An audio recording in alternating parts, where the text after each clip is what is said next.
നമസ്കാരം, പ്രവാസി മലയാളിയിലേക്ക് സ്വാഗതം.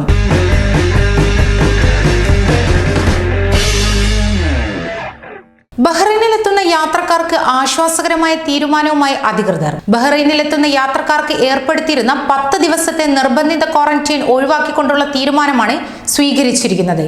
എന്നാൽ ഇവർക്ക് വിമാനത്താവളത്തിൽ COVID-19 PCR പരിശോധന നിർബന്ധമാക്കി കഴിഞ്ഞിരിക്കുന്നു. നെഗറ്റീവ് ആകുന്നവർ താമസ കേന്ദ്രങ്ങളിൽ ക്വാറന്റൈൻ നടത്തേണ്ടതില്ലെന്ന് ദേശീയ ആരോഗ്യ കർമ്മസമിതി അറിയിക്കുകയും ചെയ്തിരിക്കുന്നു. ബഹ്റൈനിൽ 10 ദിവസത്തിൽ കൂടുതൽ കഴിയുന്നവർ വീണ്ടും ടെസ്റ്റിന് വിധേയമാക്കണം. 2 ടെസ്റ്റുകൾക്ക് 60 ദിനാർ, അതായത് ഏകദേശം 11,900 രൂപ നൽകണം.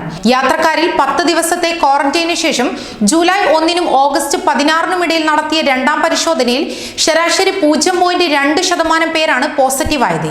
ഈ പശ്ചാത്തലത്തിലാണ് പുതിയ തീരുമാനം കൈക്കൊണ്ടിരിക്കുന്നത്. ജൂലൈ 20 മുതലാണ് ബഹ്റൈനിലെത്തുന്ന യാത്രക്കാർക്ക് 2 കോവിഡ് പരിശോധന നിർബന്ധമാക്കിയത്.